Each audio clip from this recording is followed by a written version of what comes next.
But if you receive a poor service, how many people do you tell, including your social media? I don't ever go online ever, and I mean, it would have to be catastrophic, bordering on violent of some description for me to share on social media. I mean, I often review the various musicals and, well, the theatre for serious newspapers under a pseudonym sometimes or whatever, or on my own column. I will never ever review a musical or a piece of theatre and say it's terrible unless it's a political piece, in which case you're inviting a response. And that's a long throat clearing to say, it's someone's kid that's made that musical. I mean, why am I going to add to the sum of human unhappiness, right? But yes, will I tell people? Yeah, I mean, obviously the most obvious thing for me is restaurants. And I suppose because I've got no transferable skills and I've loads of privilege, go to restaurants a lot and I care about food culture. I mean, I would tell all of my friends, but that would be kind of, you know, the same WhatsApp, oh my gosh, I went to this terrible restaurant. But that would be it. But conversely, if I went somewhere amazing, the same echo chamber would hear about somewhere amazing. But no, I wouldn't. It would have to be really bad, as I say and repeat, before I would sort of get online, because of course the disproportionate power I have by virtue of, even though I don't actually terribly prosecute, or that's the wrong way of describing it, I don't necessarily go after social media. I haven't really been on it meaningfully in any interactive way until a couple of years ago. But I don't know, 120 plus 30 whatever thousand followers on Twitter, you know, someone could be having a bad day, or I might just not like the food, or, you know, being served up squirrel might not be my bag. But to go and write something has a disproportionate power.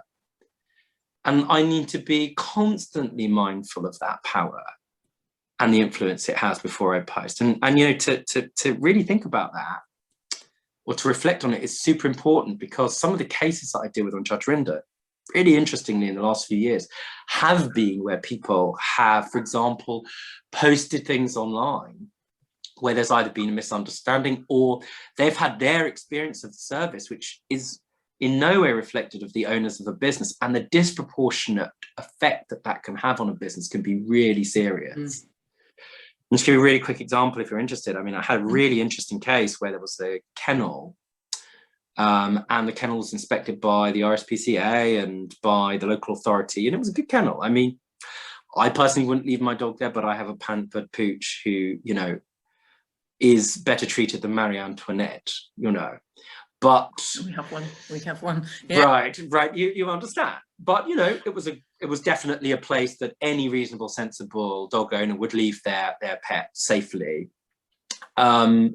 This loving dog owners left their pet there, and a series of events led to the dog dying. I think there was some confusion about died. I can't remember what it was, right? Long and short of it is that the people post online, this kennel is terrible and it killed my dog. Now, that's a kind of shorthand, the worst things that the person posted on social media. Well, not only was the business shut down, but of course the family, I say of course because it's social media, so people will know, received death threats, etc., etc. They destroyed their business. And now more than ever, the words that you use online, and there's no remedies for the businesses, I might add, because you can't sue for defamation unless it's worth more than £10,000, more than that now, 50, and you're rich. Only the rich, you see, have got reputations to protect.